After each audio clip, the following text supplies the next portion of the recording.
오늘 말씀은 지혜와 능력이 그에게 있음이로다. 다 같이 해볼까요? 시작. 지혜와 능력이 그에게 있음이로다. 라는 제목으로 하나님 말씀 함께 나누겠습니다. 오늘은 우리나라의 주권을 되찾은 이제 제 79주년 8.15 광복절 기념 예배로 드리고 있습니다. 여기까지 인도해 주신 그 하나님의 놀라운 은혜, 그리고 이 나라를 지키기 위해서 생명을 다해 싸워주신 우리 믿음의 선조들에게 저는 이 시간 우리 감사의 박수를 드리고 싶습니다. 우리 하나님께 영광의 박수 드리겠습니다. 자, 여러분, 이 다니엘서의 배경도 광복이 절실히 필요했던 우리나라의 상황과 비슷하다고 볼 수가 있습니다. 똑같진 않지만 이 바벨론의 침공으로 나라가 빼앗기고 약 한 직선거리가 아니라 엄청나게 돌아서 갔을 테니까 약 한 1300km가 넘는 지금의 이라크 땅, 지금 이라크 땅으로 에스라서 이제 7장 9절에 보면은 4개월 동안 갔대요. 4개월 동안. 그러니까 120일 동안 포로로 이제 끌려간 것이죠. 그런 내용들이 다니엘서 내용 속에 배경으로 되어 있는 겁니다. 그래서 다니엘 하면 떠오르는 것이 여러분들은 뭐 사자굴 떠오를 테고, 새친구 떠오를 테고, 또 풀무불? 아 뜨거워, 뭐 이 정도. 이렇게 생각이 들겠지만, 근데 다니엘 하면 정말 떠올라야 되는 것이 무엇이냐면 사람이 아니라 하나님이 떠오르셔야 됩니다.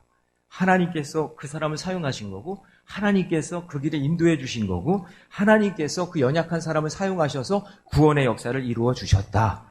그래서 여러분, 우리가 자꾸 성경을 사람 중심, 인물 중심으로 보게 되면은 점점 하나님은 온데간데 없고 사람만 남게 되고 인본주의가 돼버립니다. 그래서 사람이 주제로 되어 있고 제목으로 되어 있는 책이지만 그 모든 내용은 누가 이끌어 주셨다? 하나님이 이끌어 주셨다. 그래서 하나님의 마음과 하나님의 스토리가 담겨 있고 후속사이신 예수 그리스도의 그 구원의 역사가 성경 속에 담겨져 있거든요.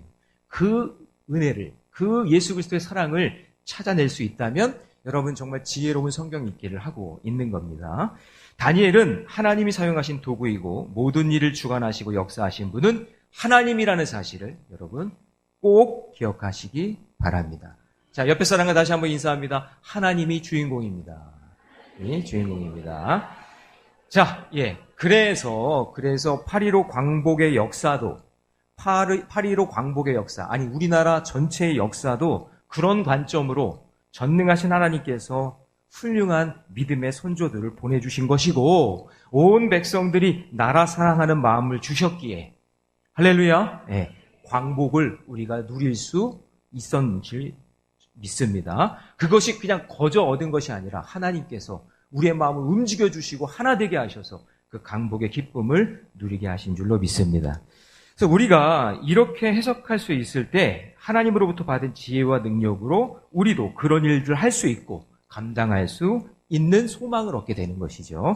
그래서 그런 의미에서 20절 말씀이 참 은혜가 됩니다. 자, 우리 힘차게 함께 같이 다시 한번 샤우팅합니다. 시작. 다니엘이 말하여 이르되 영원부터 영원까지 하나님의 이름을 찬송할 것은 지혜와 능력이 그에게 있음이로다. 아멘. 하나님이 우리에게 말씀해주고 있습니다. 지혜와 능력이 나에게 있는 것이 아니다. 누구에게 있다? 하나님께 있다. 그러니까 다니엘이나 성경의 어떤 인물이나 오늘 저나 여러분이나 모두가 하나님 손에 붙잡혀서 놀랍게 쓰임받은 인생이 되려면 그 모든 지혜와 능력이 누구로부터 온다? 하나님께로부터 온다. 그래서 오늘 말씀을 여러분 들으면서 하나님이 주시는 지혜와 능력으로 내 인생에 진정한 광복을 누리시기를 주님의 이름으로 축원합니다. 자, 그러면 첫 번째로 알아야 될 지혜와 능력은요. 첫 번째, 느부갓네살을 통해서 얻을 수 있습니다. 누구를 통해서? 느부갓네살. 자, 1절 말씀 같이 읽습니다. 시작. 느부갓네살이 다스린 지 2년이 되던 해에 느부갓네살이 꿈을 꾸고 그로 말미암아 마음이 번민하여 잠을 이루지 못한지라. 자, 여러분, 다니엘서를 이렇게 읽다 보면은, 이거, 아니, 도대체 누가 주인공이지? 누가 주연 배우지? 라고 생각이 들 정도로 다니엘서 1장부터 4장까지의 아주 중요한 핵심 인물이 누구냐면, 다니엘이 아니에요. 느부갓네살 왕이에요.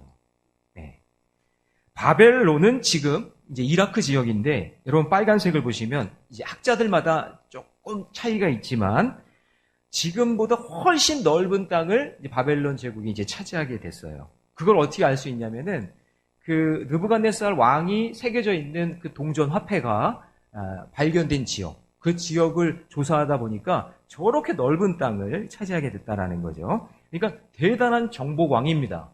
그러니까 우리가 느부갓네살 너무 친구처럼 얘기하지만 이때 당시에는 함부로 이름도 얘기하지 못할 정도로 엄청난 사람이 바로 느부갓네살이라는 사람이에요. 남유다도 BC 586년에 느부갓네살 왕에게 멸망당합니다. 그리고 애굽까지 영향을 줬던 그런 인물인 거죠. 그래서 이 느부갓네살을 어떻게 상징할 수 있냐면 인간이 올라갈 수 있는 최고의 자리까지 간 사람, 그리고 더 이상 올라갈 데가 없는 사람, 그 사람이 느부갓네살입니다. 그런데 어느 날 꿈을 꾸었는데 그 꿈으로 인해서 마음에 뭐가 생겼대요? 번민이 생겼대요. 1절을 다시 보시면 마음이 번민하여 뭐를 이루지 못해요? 잠을 못 자는 거예요. 잠을 못 잘 정도니까 여러분 그게 얼마나 괴로운 일인지 아시겠죠? 왕인데 더 이상 올라갈 데가 없는 사람인데 근데 그 사람이 어떤 꿈을 꿨는데 그것 때문에 잠을 못 잘 정도로 힘들었다. 이런 얘기인 거죠. 요즘 여러분 늘어나는 병리 현상 중에 하나가 불면증이라고 합니다. 더워서도 잠을 못 자고 뭐 근심 걱정이 많아서 잠을 못 자고 그리고 여러 가지 일들로 또 핸드폰 또 일, 요즘에는 또 일이 직장에서 일하는 게 아니라 또 가정에서도 일도 하다 보니까 자다가 일하다가 하다 보니 내가 자야 될 시간에 일을 해야 되고 일해야 될 시간에 또 자게 되고 하는 그런 일들이 반복이 되기 때문에 잠을 잘 못 잔다고 합니다. 그래서 그 수면제 중에 졸피뎀이나 독세핀이라는 이런 수면제 사용이 점점점 늘어나고 있는데요. 이게 여러분 우리나라가 불명 국가라고 했을 때 세계 5위랍니다. 잠을 못 자는 민족, 세계 5위. 편안하게 잠을 못 자는 거죠. 어느 정도라면 슬리포노믹스라는 시장이 요즘에 활성화가 되고 있는데 잠을 못 자는 사람들에게 어떻게 하면 숙면을 취하게 해줄까? 그런 걸 연구하면서 그런 걸 사업 구상을 하면서 그런 거를 판매하려고 하는 그런 사업 구상들이 나온다는 거예요. 그러나 여러분 꼭 기억하셔야 될 것이 무엇이냐? 돈으로 수면제는 살 수 있어도 돈으로 단잠을 살 수가 없어요. 그걸 아셔야 됩니다. 육체적으로 환경적으로 최고의 인생을 살고 있는데 단잠을 잘 수 없는 삶을 살았던 사람이 바로 느부갓네살 왕이에요. 예를 들어서 여러분 큰 집에서 멋진 차를 몰고 좋은 어떤 여건 속에 살고 있는데 하나님이 허락하신 가정이 무너지면 무슨 소용이 있겠어요? 여러분 지금 보세요. 중동의 그 석유 부자, 그 부자 나라 여러분 지금 평안합니까? 평안해요. 미사일이 막 공중으로 날아다니는데 우리나라보다 더 잘 산다며 GNP가 우리나라보다 훨씬 더 나은 나라들인데 근데 그 머리 위로 미사일을 날아다니니 잠을 못 자는 거예요. 평안이 있습니까? 없어요. 우리도 마찬가지입니다. 가족이 모였는데 믿음 안에 살고 가정 예배 드리고 서로 대화하고 교제하면서 믿음으로 살아야 되는데 요즘에요 가정에서 대화하는 시간이 자녀들과 10분도 안 된대요. 정신적으로 피폐해가고 있는 조현병 환자가 왜 이렇게 많이 늘어나고 영적으로 정신적으로 문제 있는 사람들이 왜 이렇게 주변에 많은지요.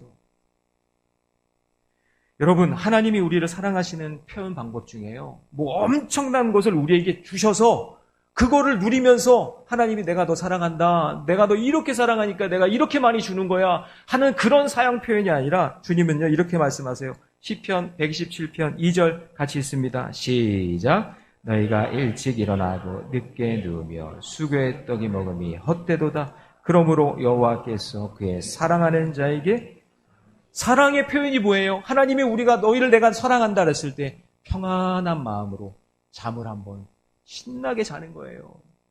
편안하게 한번 잠을 자는 거예요. 그게 하나님이 우리를 사랑하시는 방법이래요.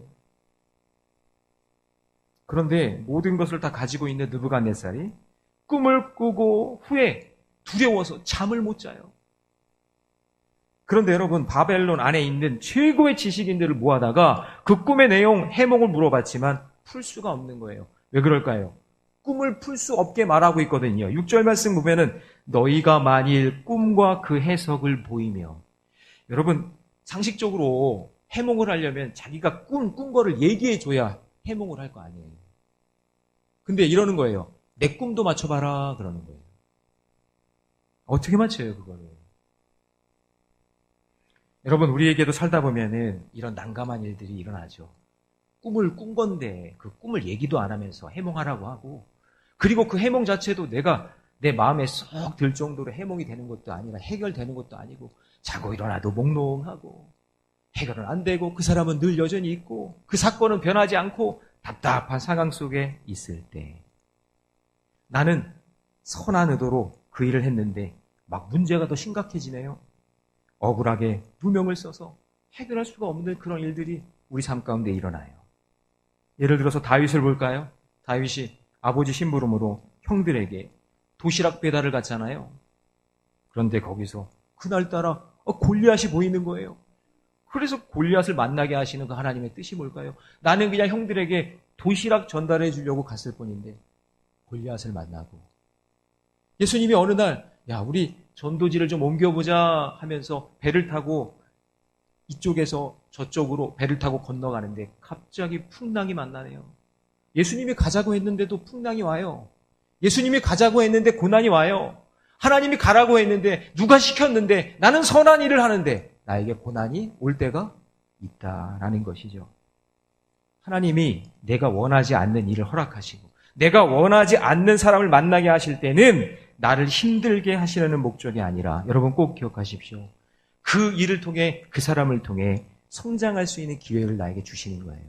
하나님의 일을 보여주시려고 그 고난과 그 사람을 나에게 만나게 해주신 줄로 믿습니다. 그래서 다니엘은 흔들리지 않는 거예요. 왜냐하면 1장 8절에서 이미 뜻을 정했거든요. 이미 뜻을 정했어요. 이미 하나님 앞에 결단했어요. 하나님, 저는 말씀대로 살겠습니다. 어떤 환경, 어떤 사람이 나타나도 나는 흔들리지 않겠습니다. 뜻을 정했기 때문에 내게 두려운 분은 오직 누구밖에 없어요? 하나님밖에 없는 거예요. 하나님이 지금 내 삶을 붙들고 계시고 나를 인도해 주실 것이니 어떤 사건이 일어나고 어떤 사람이 나를 모함하고 나를 힘들게 해도 나는 흔들리지 않는다. 나를 힘들게 하는 그 느부갓네살 왕이 내 앞에 있어도, 올라갈 데가 없는 그 위대한 왕이 내 앞에 있어도 나는 떨지 않아. 난 두려워하지 않아. 왜냐하면 나를 붙들고 계신 분이 누구니까? 하나님이니까. 거기서 여러분 지혜와 능력을 얻는 거예요. 그래서 결국 이 일로 인해서 다니엘과 세 친구가 어떻게 되죠? 나중에 보면 48절 한번 볼까요? 같이 있습니다. 시작. 왕이 이에 다니엘을 높여 귀한 선물을 많이 주며 그를 세워 바벨론 온 지방을 다스리게 하며 또 바벨론 모든 지혜자의 어른을 섬기는. 그러니까 다니엘을 왕이 높였대요. 자기가 다니엘이 높아지려고 한 게 아니라 그 느부갓네살 왕이 다니엘을 높여주는 역사가 일어나고, 세 친구들도 어떻게 됐느냐? 49절입니다. 다 같이 시작.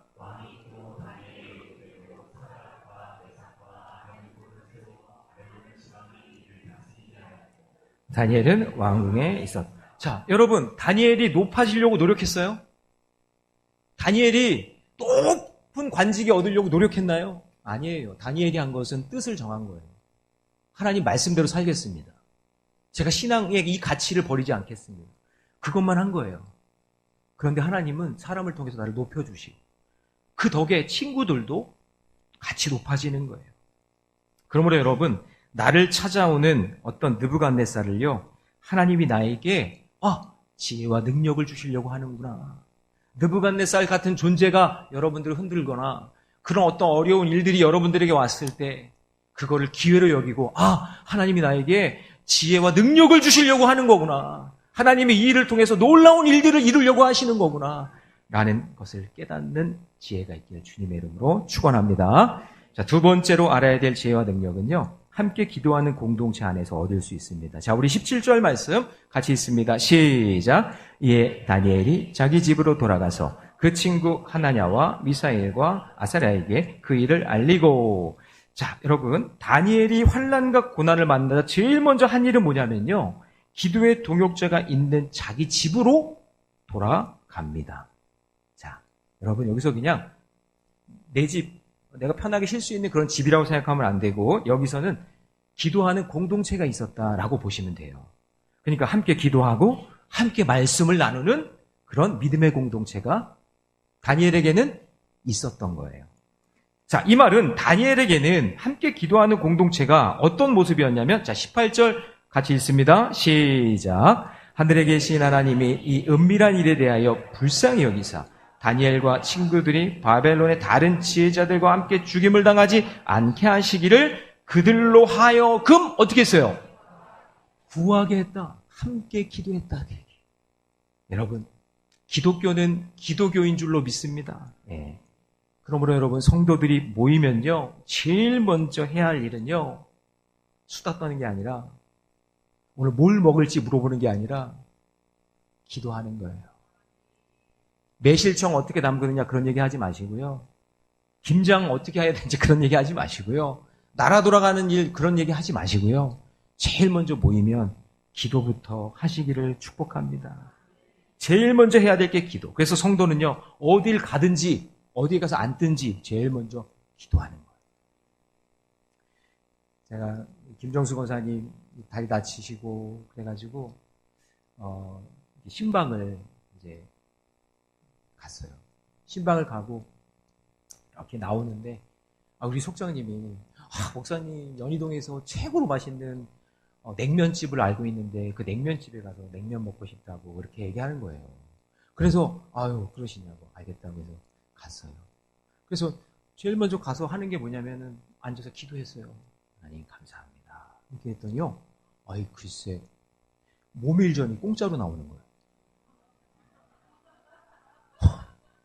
여러분, 진짜 이건 아무나 주는 게 아니더라고요. 그냥 주는 게 서비스가 아니라 제가 봤더니 거기 믿는 집 크리스찬 가게였던 거예요. 근데 저하고 이렇게 같이 이렇게 기도 밥 먹기 전에 이렇게 기도 그렇게 하고 아멘하고 이렇게 하니까요. 자기들끼리 저기서 툭툭툭툭툭 하더니 모밀전이 하나가 쫙 나오는 거예요.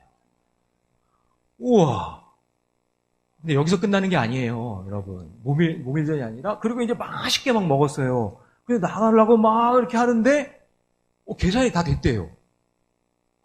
글쎄요, 우리 같이 갔던 분 중에 한 분이 저기서 교회 다니는 분인데 알고는 자기들 거 먹고 우리들 것까지 다 계산하고 나간 거예요. 할렐루야.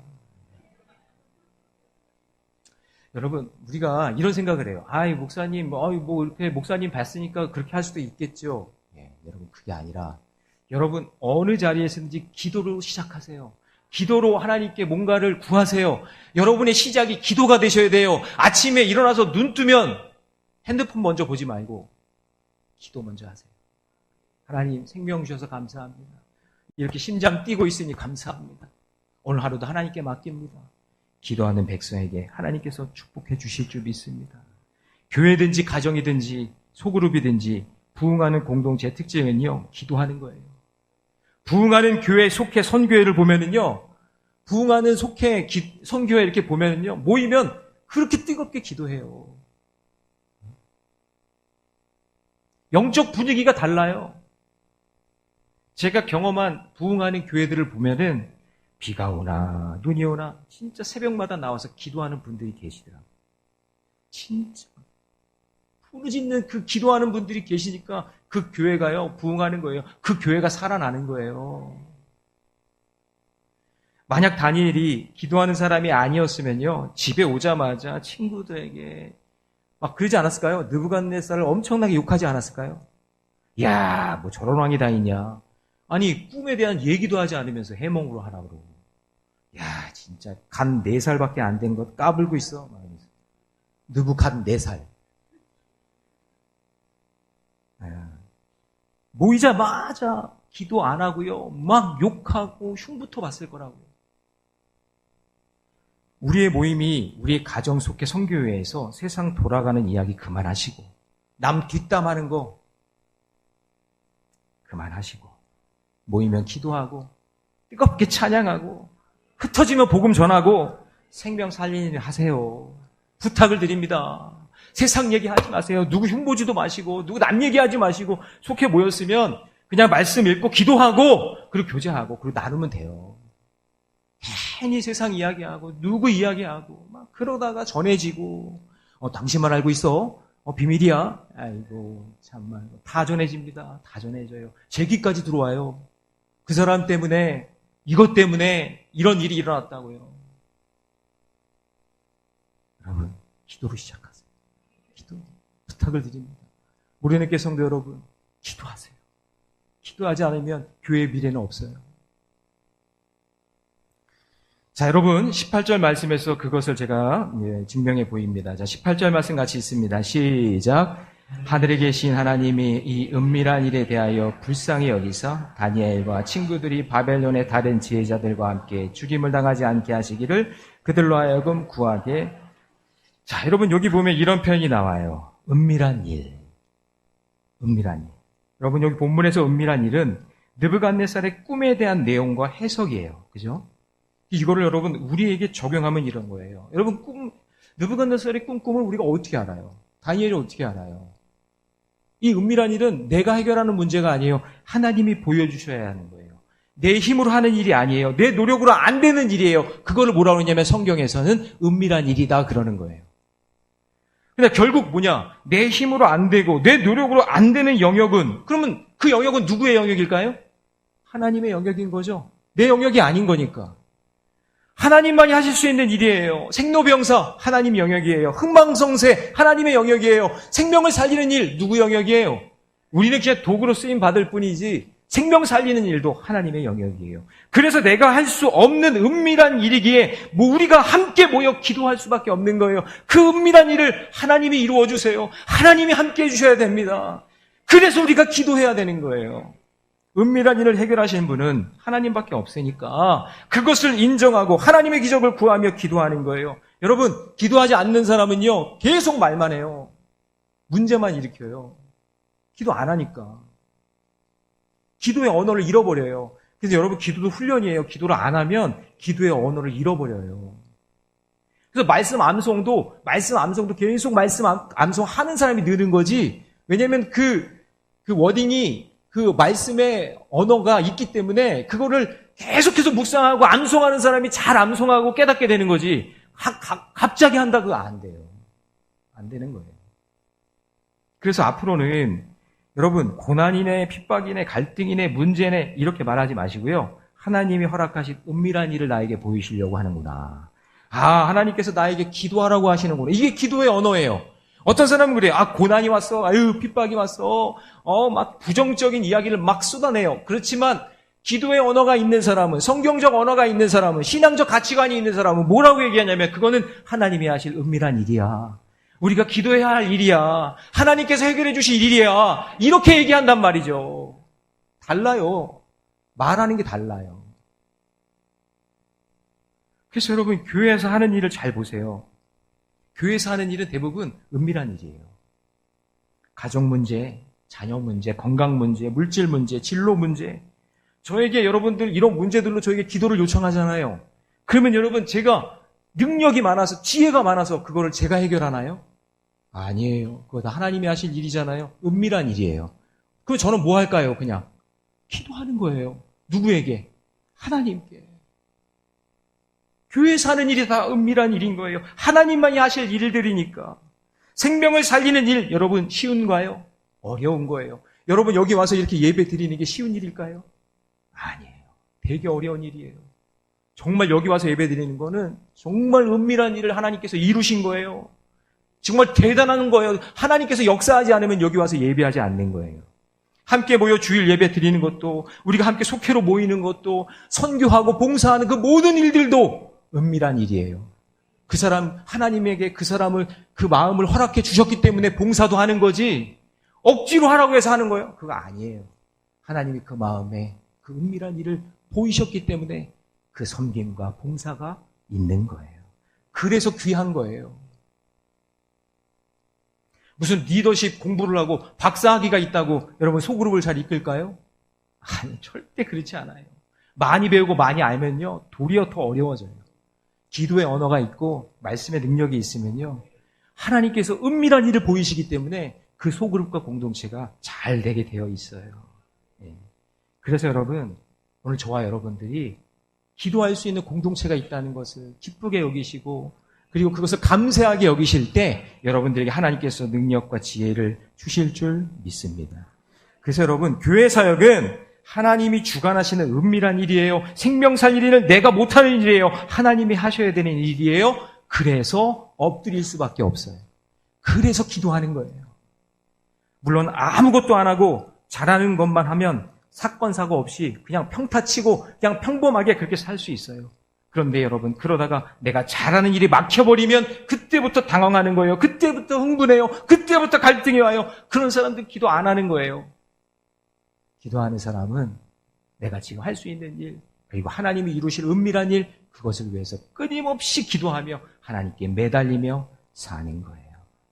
그래서 여러분, 일 터지면 기도하는 게 아니라 평소에 기도로 무장하고 기도로 싸우며 사는 거예요. 평소에 일 터지고 병 걸리고 문제 나고 그냥 뭐 사업이 힘들어지고 그러면 그때서야 막 두 손 들고 옵니다. 주여 살려주세요 하다가 문제 해결되면 안 나와. 그러다가 또 문제 터지면 주여 하면서 막 살려달라고 막 그러다가 또 안 나오고. 그게 아니라 그냥 내 일상에서 하나님과 교제하고 믿음의 길 잘 걷는 거예요. 예, 여러분 그것이 중요한 거예요. 그래서 어떤 분은 함께 기도하는 공동체 없이 신앙생활을 해도 괜찮다고 하는 분이 있는데 그렇지가 않아요. 기도의 공동체 안에 함께 있을 때 하나님께서 믿음의 공동체로 하나 되게 하셔서 그 사람의 기도 제목이 내 기도 제목이 되고 그 사람의 힘듦이 나의 힘듦이 돼서 놀라운 기적의 역사를 이루는 거예요. 그래서 저는 중보기도팀 기도 응답됐다는 얘기를 좀 유심히 들어요. 월요, 화요일 그리고 오전에 9시 한 20분쯤 40분쯤에 모여가지고 기도하는 분들의 이야기를 제가 잘 들어요. 왜냐하면 하나님이 저 공동체, 기도하는 공동체를 통해서 어떻게 역사하시는지, 뭐가 응답이 됐는지, 어떤 일들을 하시는지. 왜냐하면 하나님은 은밀한 일을 하시는 거니까. 평범한 일 말고 1 더하기 1은 요 정도 수준이 아니라 하나님이 1 더하기 1이 100이 되기도 하시고 1000이 되기도 하시고 만이 되기도 하시고 놀랍게 기적의 역사를 이루시는 것을 듣기 위한 거예요. 그러니까 기도가 중요한 거예요. 믿음의 공동체, 기도의 한 공동체가 있다는 것, 여러분 그것이 복된 자리인 줄로 믿습니다. 그럼 여러분 적용 질문 드려봅니다. 내가 찾는 공동체의 자리는 세상에 뻔한 자리입니까? 아니면 기도하는 자리, 말씀이 들리는 자리입니까? 여러분 모이는 속회 공동체를, 성교회를 사모하며 기도의 자리로, 말씀이 들리는 자리로 사모하는 저와 여러분 되시기를 주님의 이름으로 축원합니다. 자, 마지막 세 번째로요. 우리가 알아야 될 지혜와 능력은 응답하실 하나님께 미리 찬송하는 겁니다. 자, 이렇게 은밀한 일을 위해 기도한 다니엘에게 하나님이 환상으로 응답하시는데요. 19절입니다. 19절 말씀 같이 있습니다. 시작. 이에 이 은밀한 것이 밤에 환상으로 다니엘에게 나타나 보임에 다니엘이 하늘에 계신 하나님을 찬송하여. 자, 하나님이 밤에 환상으로 다니엘에게 은밀한 것을 보여주셨어요. 여기서 여러분 밤이라는 것은, 이 밤이라는 설정은 인간의 무지예요. 인간이 어떻게 할 수 없는 그 밤. 그러나 빛이신 하나님 앞에서 감춰졌던 모든 것이 밝히 드러나는 그런 날이 오게 되는 줄로 믿습니다. 그래서 우리 인생에 찾아오는 어두운 그 밤도 하나님을 만나는 그 사건이 된다는 것을 잊지 마시기 바랍니다. 어두운 밤이 와요. 우리 김인 청년 월요일에 특전사로 이제 훈련을 받게 되는데, 이니야 어두운 밤이 온단다. 오늘 말씀 꼭 기억해야 돼요. 그때 어떤 사건이라고 그게? 어떤 일이야 그게? 어떤 사건이야? 하나님을 만나는 사건이에요. 그 밤에. 힘내. 얼굴은 그냥 착하게 생겼는데 특전사에 간대요. 그냥 직업군인으로 이제 여러분 인의를 위해서 기도해 주시기 바랍니다.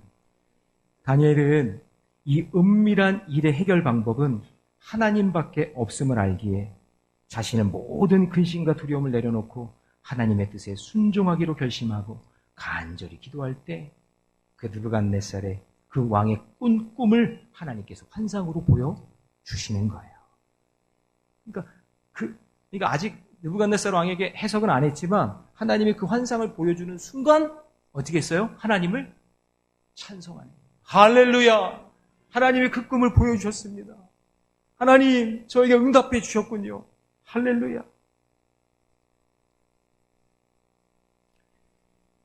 모래내 교회 이제 처음 부임해가지고 처음에 첫 번째 행사가 뭐였냐면은 서대문 지방 청년 집회가 있었어요. 서대문 지방에 37개의 교회가 있는데 공문이 왔어요. 그러니까 공문에 행사가 있으니 청년들을 동원해달라고. 그래서 이제 저도 이제 부푼 마음에 우리 교회 청년이 누가 있나 하고 요람을 이렇게 봤더니 꽤 있어요. 청년들이 있는 거예요.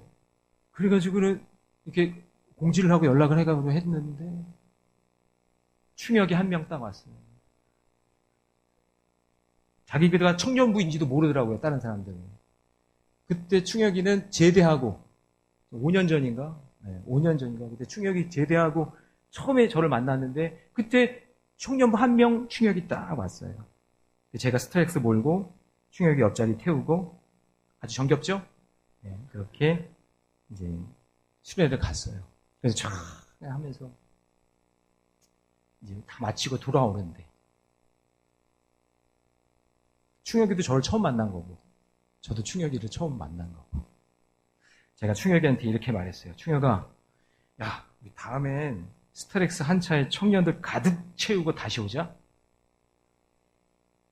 그랬더니 충혁이가 네, 목사님. 그러더라고요. 그런데 이번에 여호수아 커뮤니티가 수련회를 가는데요. 스타렉스가 아니라 관광버스 45인승에 차고 우리 아이들이랑 같이 왔다 갔다 왔어요. 할렐루야! 하나님께 영광입니다.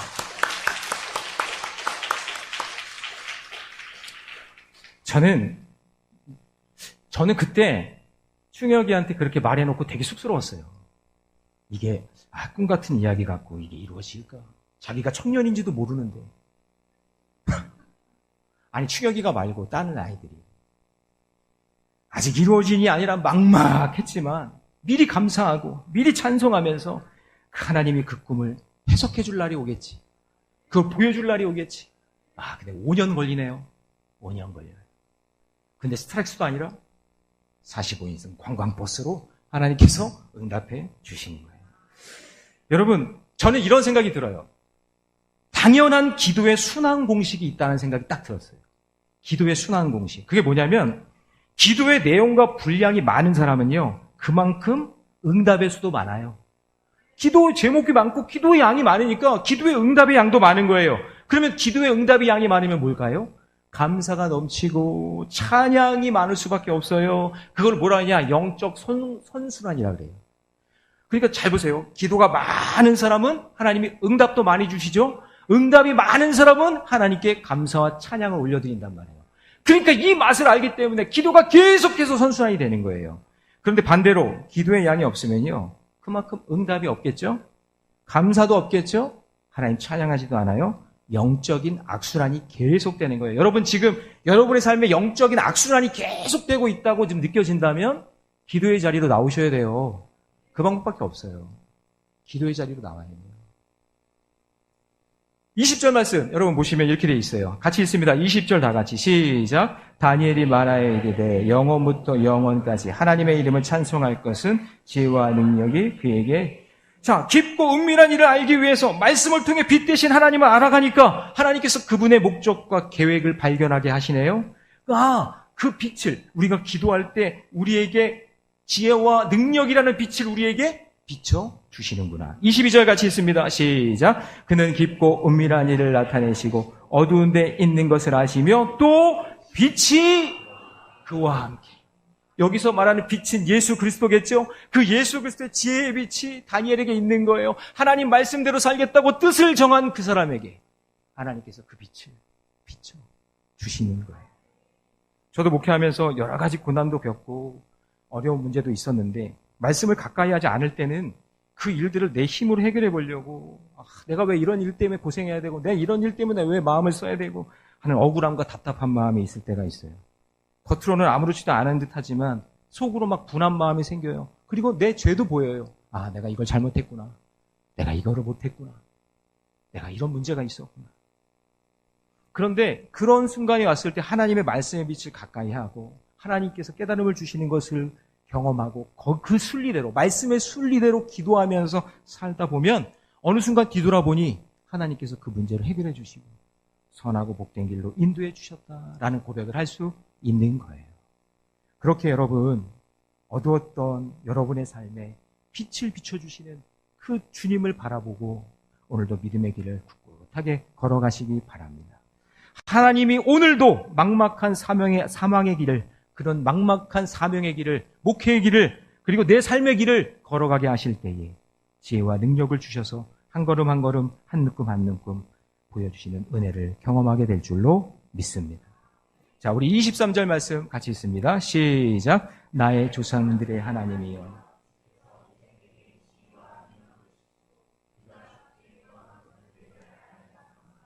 내가 주께 감사하고 주를 찬양하나이다.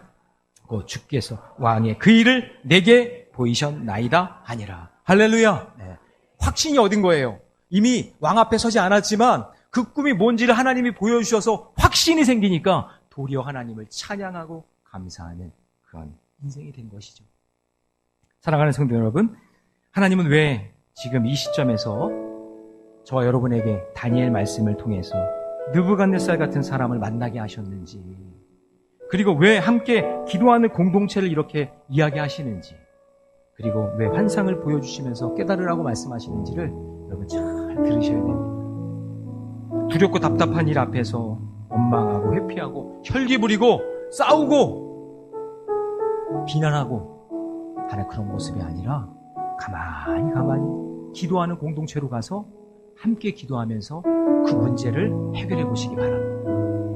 여러분, 기도하는 그 집이 여러분 가정이라면 가정에서 가정 예배 드리시면서 아이들이랑 오픈하고 이야기하고, 속회에서 선교회에서 그런 일들을 같이 이야기 나누면서 하나님이 왜 이렇게 말씀하시고 하나님이 왜 이렇게 인도해 주시는지 그것을 여러분 곰곰이 생각해 보면서 묵상해 보시기 바랍니다. 내 안에 느부갓네살은 없는지, 그 사람만 느부갓네살이 아니라 내 안에 느부갓네살은 없는지 그것을 한번 살펴보시고 모든 것이 하나님 섭리 속에 있다는 것을 깨닫고 세상의 지혜로는 도저히 이해할 수 없는 은밀한 일들을 하나님께서 보여주셔서 우리가 물 가운데 지날 때라도 불 가운데 행할 때라도 하나님이 주시는 지혜와 능력으로 하루하루 승리하며 살아가는 저와 여러분 되시기를 주님의 이름으로 축원합니다.